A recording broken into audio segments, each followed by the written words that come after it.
sama ini switch box, ini bentuknya kurang lebih seperti ini. Di sini ada saringannya, ini saringan, ini masuk feednya atau umpannya, dan masuk ini, kemudian ini adalah rival. Untuk ini kurang lebih seperti ini. Nanti dari sini ini rival, ini tampak atas, ini tampak samping, ini nanti ke sini. Kemudian yang berat pasti di ini karena laju air. Jadi kita cari konsentrat itu adalah yang berat, jenisnya ada yang besar tertahan oleh rival. Nanti setelah itu air dihentikan, kita ambil yang berat-berat ini, baru dialirkan air lagi, kemudian kita ambil material yang numpuk-numpuk di sini. Itu adalah yang konsentratnya. Kemudian yang dia berat jenisnya kecil dia akan terbawa oleh arus. Di sini hanya menampung yang konsentratnya. Nanti konsentratnya ada di sini, dan di sini nanti akan diambil. Inilah switch box. Kemudian ini waktunya ngejar. Yang kedua tambang semprot atau hydrolicking. Dia alatnya adalah nozzle. Di sini ada nozzle-nya. Namanya adalah monitor atau giant. Menimba air bertekanan tinggi melalui monitor, nozzle atau giant. Jadi kurang lebih seperti ini juga sama gambarnya.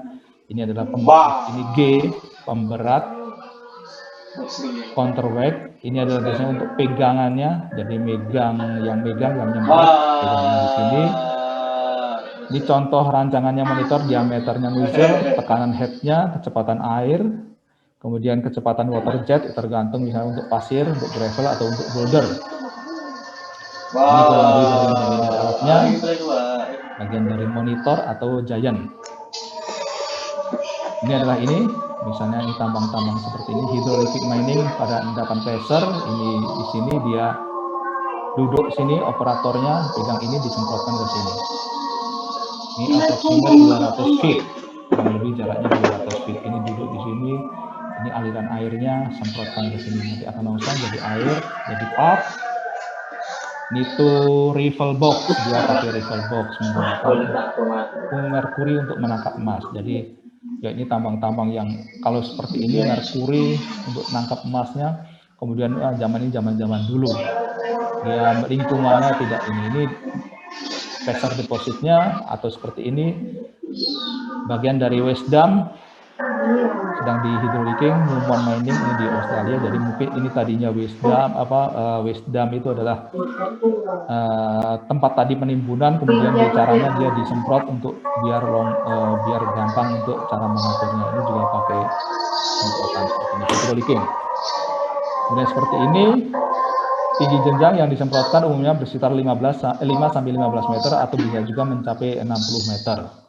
Ini contohnya, ini endapan pressure-nya, ini contoh, ini foto saya ambil sendiri di tambang pasir besi. Ini di daerah Cilacap.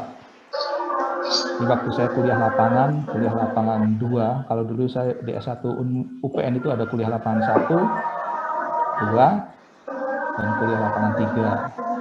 Kalau 1 itu adalah tentang geologi. Kalau dulu mungkin yang tahu Jogja, tempatnya adalah di daerah Parangtritis. Di sana kurang lebih 4 hari. Naik turun gunung juga ke pantai untuk ambil sampel pasir di pinggir pantai. Kemudian yang kedua ini saya ambil waktu kedua. Kalau dulu di 2 itu kuliah lapangannya ada tambang. Ini kunjungan ke industri tambang di Jawa. Bisa ke Jawa. Kalau saya Jogja kan di tengah, bisa ke Jawa Barat atau ke Jawa Timur. Ini di Jawa Tengah. Ini endapan pasir besi. Ini juga pakai monitor tadi, ini semprot. Ini kurang lebih ketebalannya pasir besi ini adalah awalnya ini sawah, tadinya sawah, ini ada pasir besi kurang lebih ketinggiannya 15 meter. Semprot, nanti dia akan longshore jadi pump di sini, nanti disedot dan langsung disedot pakai pipa, dialirkan nanti masuk ke magnetic separator, langsung diolah. Di situ akan dipisahkan antara tiling dengan pasir besinya. Tilingnya biasanya tidak terlalu tebal, di sini tilingnya ada rumput-rumputnya itu juga masuk ke pipanya ya. Ini pipa-pipanya untuk mengangkut transportasi tiling. Diolahnya juga pakai air di magnetic separatornya. Kemudian nih seperti ini. Ini adalah contoh prosesnya. Hydrolicking di sini semprotkan. Ini frontnya. Ini pompa air, jelas ini pompa air di sini karena ini untuk mengeluarkan air. Dia akan disemprot. Ini monitornya, kemudian menjadi pulp, campuran antara air dengan bijinya ini, dengan mineralnya, dengan endapan bijinya. Di sini ada SAM, pulpnya masuk ke SAM atau bisa disebut lopaka, camoy. Kemudian ini pompa tanah, karena ini sudah jadi pulp, maka ya di sini ada dipakai adalah pompa tanah. Kalau tadi untuk nyedot airnya dia pakai pompa air. Kemudian di sini dimasukkan ke revolving screen. Di sini ada screen yang bergerak. Di sini adalah switch box. Pakai switch box. Dari di ada screen-nya. Ini switch box-nya. Kemudian di sini nanti ada diambil yang konsentratnya. Kemudian dia airnya masuk ke reservoir. Di sini nanti ada beberapa tahapan sehingga airnya menjadi jernih lagi. Nanti akan dipakai. Ini adalah sirkulasi. Proses yang berulang-ulang. Ini kurang lebih seperti ini. Kalau tadi di pasir besi sama jadiin pulp segala macam, di sini dia pakai magnetic separator. Bentuknya kayak drum. Bentuknya kayak drum gini. Ini berputar. Nah, ini berputar kayak drum, berputar magnetic separator. Ini kalau dikejar waktu lagi. Ini terus ya itu ternyata terakhir adalah di sini. Jadi kurang lebih seperti itu karena ini mudah-mudahan minggu depan tidak ada gangguan lagi. Ini akan dalam sekitar waktu sebentar lagi akan tutup lagi. Kalau saya buka lagi nanti saya waktunya masih lama.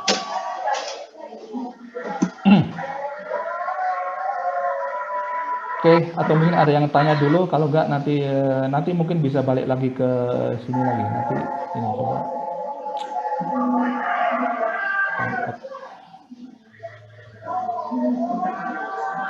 Jadi buru-buru saya ceritanya tidak memuaskan karena dikejar-kejar dengan waktu. Dengan Zoom-nya. Hari ini kita bermasalah dengan Zoom. Sebenarnya saya masih pengen ngasih soal lagi ini di terakhirnya. Ada yang mau ditanyakan dulu? Ada yang mau tanya tentang ini? Hai Pak. Siapa? Muhammad Rehan. Itu yang alfian itu yang Pak, nanya, yang kayak pending itu ada izinnya Pak. Halo? Yang nanya siapa ini? Nama saya Muhammad Raihan. Oh iya ya. Ya. Itu yang alluvial mine itu Pak, yang kayak pending itu ada izin usahanya Pak.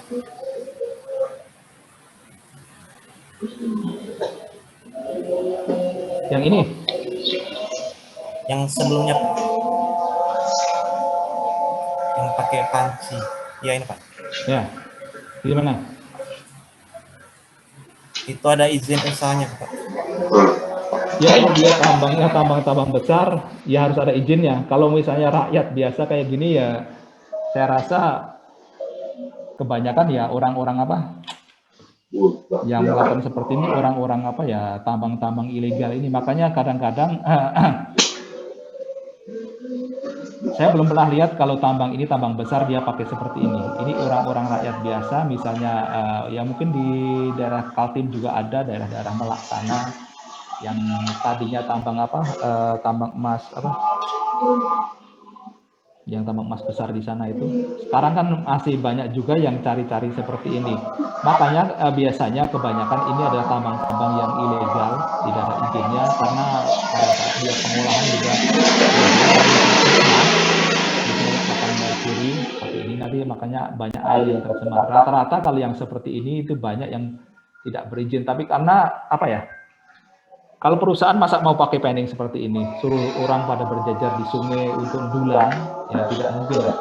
Dia sudah pakai alat-alat yang modern lah. Rata-rata kalau seperti ini dia